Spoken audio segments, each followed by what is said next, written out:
तो हेलो बच्चों, कैसे हो आप सब? क्या हाल चाल है आपका? तो देखो यार, अब आपका ना जुलाई का मंथ स्टार्ट हो गया। आज 2 जुलाई आपकी आ गई है। तो प्लीज अब आप इस बात को अपने दिमाग से निकाल दो कि रीनीट हमारा खराब गया। हमारा नीट का पेपर अच्छा गया था, रीनीट की वजह से हम पीछे रह गए। पहले हमें कॉलेज मिल रहा था, अब हमें कॉलेज नहीं मिल पा रहा है। तो देखो, ये सब करने से कुछ भी नहीं होगा। और एक चीज मैं आपको बोलूं, तो भाई अब आपको डिसाइड करना होगा कि आपको एग्जाम की दोबारा से प्रिपरेशन करनी है या आपको एक ड्रॉप लेना है। ठीक है। यहाँ पर एक बात बोलना चाहूँ तो मैं कि अगर भाई आपके 3-4 साल के ड्रॉप हो चुके हैं, आपने 4 to 5 टाइम्स, 3-4 टाइम्स आपने ड्रॉप दे के देख लिया है, आपको इतना समझ में आ गया होगा कि भाई आप कहाँ पे गलती कर रहे हो और आपसे अब हो भी पाएगा नहीं हो पाएगा, तो प्लीज अपना टाइम वेस्ट मत करो। और भी अच्छी अच्छी फील्ड है जहां पर आप अपना अच्छा कर सकते हो। ठीक है। जरूरी नहीं है आपके लिए सबके लिए ये सीट बनी हुई हो। कुछ ही बच्चे होते हैं जो कर पाते हैं। मैं ये नहीं कह रही कि आप लोगों से नहीं हो पाया यार, आप लोगों से भी आप हुआ यार। आप इस रेस में बने हुए हो तभी तो आप कुछ ना कुछ कर पाए हो ना। पर एक बात बताओ यार, बार बार इसमें आप कब तक इस रेस में दौड़े जाओगे? कभी तो आपको एक स्टेप लेना होगा ना कि अब भाई मुझे यही करना है, या आप लाइफ में और कुछ करते हैं। तो देखो यार, अब ये सुप्रीम कोर्ट के कई बार अब नोटिफिकेशन आ रहे थे री नीट। पिछले 2 महीनों से आपने बहुत मेंटल स्ट्रेस भी झेला होगा। जो बच्चे हैं, कुछ बच्चे होंगे जो रोज की रोज रात को अपना रो रहे होंगे कि भगवान मेरे साथ ऐसा क्यों हुआ। तो आज देखो, उस पूरे के पूरे ड्रामे पर ना आप स्टॉप लगा दो। मैं इसलिए कह रही हूँ क्योंकि रोने से अब कुछ भी नहीं होगा। ठीक है। जितना हो सके आप अपना अब आगे लाइफ में कुछ बेस्ट करने की कोशिश करो। ठीक है। मैं जानती हूँ कि आप पर क्या गुजर रही है। जब आप लोगों के 610 नंबर बन रहे, किसी के 620 बन रहे हैं, ठीक है, कोई कहीं भी अटका हुआ है और फिर भी आपको एक कॉलेज की सीट नहीं मिल पा रही है, तो यार वो दर्द क्या होता है ना इस दिल में। साल भर की इस मेहनत को ना जो सिस्टम ने मजाक बना के रख दिया ना, उसके बारे में कुछ भी नहीं कहा जा सकता। ठीक है। लेकिन मुझे ना अब एक बात बताओ, जेनुअली जेनुअली बात बताना कि भाई आपके रोने से क्या हो जाएगा? ठीक है। जो मैं आपसे बात पूछ रही हूँ, आप मुझे जेनुअली इस बात का जवाब देना कि भाई रोने से क्या हो जाएगा? ठीक है। रोने से क्या आपको सीट मिल जाएगी? क्या डिप्रेशन में जाने से नाम के आगे आपके डॉक्टर लग जाएगा? नहीं लगेगा ना। ठीक है। तो भाई अब जब ये सब होना ही नहीं है, तो भाई देखो, सिस्टम खराब था। आप अपने ऊपर ना बिल्कुल भी डाउट मत करना कि मेरी किस्मत खराब थी, मेरे साथ ये हो गया वो हो गया। ठीक है। तो भाई लेकिन तुम्हारी रगों में जो बहने वाला खून है ना, वो खराब नहीं है। तुम्हारा डॉक्टर बनने का जो जज्बा था ना, वो नकली नहीं था। तो यार खत्म करो अब ये री नीट। अब वक्त है रीस्टार्ट करने का। ठीक है। 2027 का शंखनाद आज इसी ही वक्त होगा। और जो लोग सोच रहे हैं कि तुम टूट चुके हो, उन्हें 2027 में अपनी रैंक से जवाब देना है। ठीक है। ये उन बच्चों के लिए है जो अपना भाई 2027 के लिए सोच चुके हैं कि भाई अब मुझे अब आगे मूव ऑन करना है, मुझे अब यही पेपर को देना है। उन बच्चों को आप साइड में कर देना। आप भी उनमें से होंगे जो आप लाइफ में कुछ ना कुछ और करना चाहते हो। यार करो, लाइफ में कुछ और अच्छा हो पा रहा है तो आप करो। आप उसमें क्या पता बेस्ट कर लो जो आप नीट में ना कर पाए। ठीक है। तो सुनो भाई 2027 वाले बच्चों कि आज अगर आप जीरो से शुरू कर रहे हो, चाहे आप फ्रेशर हो ड्रॉपर हो, तो सबसे पहले अपने दिमाग से ये कचरा बिल्कुल निकाल दो कि मुझसे नहीं होगा। मैं कह रही हूँ तुमसे होगा, पर अपने ऊपर आपको बिलीव बना के रखना होगा।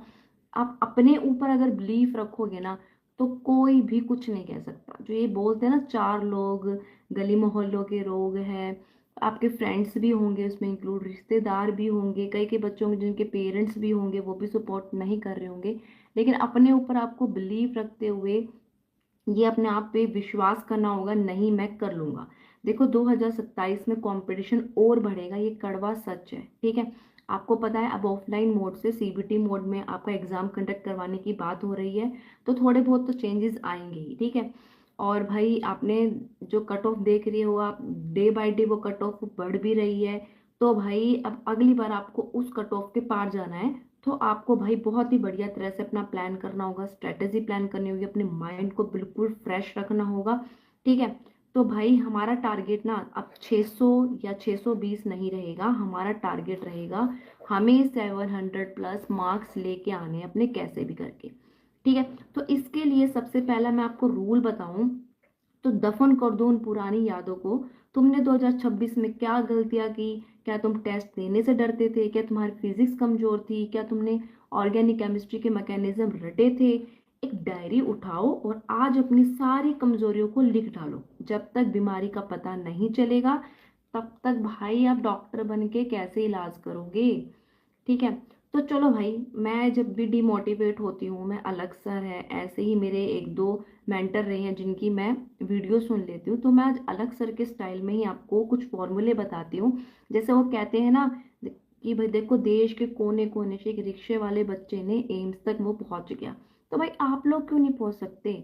माना कि कुछ बच्चे ऐसे होंगे जिनके पास सुख सुविधाएं नहीं होंगी, ठीक है, और कुछ बच्चे होंगे जो आराम से अच्छे, उनके पास सारी चीजें, एसी में बैठ के वो पढ़ रहे होंगे। तो ये कंपैरिजन आपको नहीं देखना है। आपको आपके आगे सिर्फ एक लक्ष्य होना चाहिए कि मुझे वो एक सीट चाहिए जो सीट मेरा इंतजार कर रही है।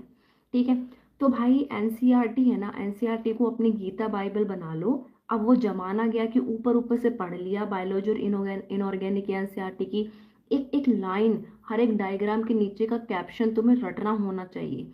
एनटीए इस बार स्टेटमेंट वाले सवालों से जरूर खेलेगा। ठीक है। तो तुम्हें गहराइयों में जाके अच्छे से डीप कंसेप्ट को समझना होगा।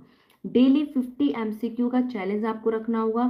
थ्योरी चाहे आप कितनी भी पढ़ लो, जब तक आप सवाल से नहीं लड़ोगे ना, तब तक आपका दिमाग नहीं खुलेगा। यार इस बात को आप ध्यान क्यों नहीं रखते हो? आपका एग्जाम सब्जेक्टिव टाइप नहीं है, आपका एग्जाम ऑब्जेक्टिव टाइप है। तो आपको तैयारी भी तो ऑब्जेक्टिव टाइप करनी होगी ना।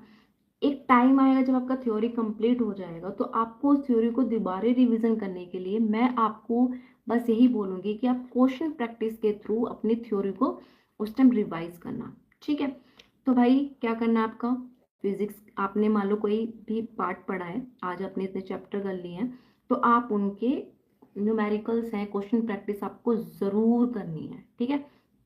क्योंकि इससे यार आपको समझ आ जाएगा कि आपको कितना कंसेप्ट समझ में आया। अगर आपको कंसेप्ट समझ में नहीं आया तो प्लीज उसका दोबारा जाके वीडियो देख लेना।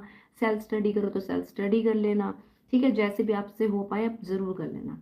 और जो भाई आपका एग्जाम का टाइम रहता है ना 3 घंटे का, आपको उस टाइम अपना पार्ट सिलेबस टेस्ट है, फुल सिलेबस टेस्ट है, बने भले ही आप वन वन चैप्टर के टेस्ट दे रहे हो, लेकिन आपको मॉक उसी टाइम में लगाना है, ताकि आपकी बॉडी क्लॉक को, आपके दिमाग को इस बात का प्रिपेयर हो जाना सही होना ज़रूरी है कि भाई इस टाइम मुझे जागना ही जागना है।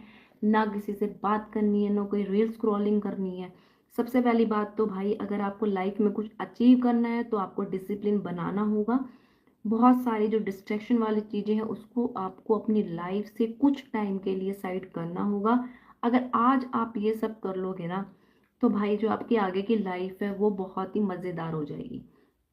तो बच्चों यार, जब तुम थक जाओ ना, जब तुम्हें लगे कि अब किताबें बंद कर देनी चाहिए, तो बस एक बार ना आंखें बंद करना और अपने मम्मी पापा का वो चेहरा याद करना जो तुम्हारे रीनीट की खबरों को देखकर ना उदास हो गए थे। याद करना उनके वो बूढ़े हाथ जो तुम्हारी फीस भरने के लिए दिन रात काम करते हैं। क्या उनके उस सपने को इस भ्रष्ट सिस्टम के आगे आप घुटने टेकने दोगे? नहीं ना। तो यार अपने दिल पे हाथ रख के ना पूरे जोश से चिल्लाते हुए बोलो, नहीं, बिल्कुल नहीं। झुकना नहीं है भाई, लड़ेंगे और जीतेंगे। ये जंग 2027 की है और इस जंग के सेनापति तुम खुद हो।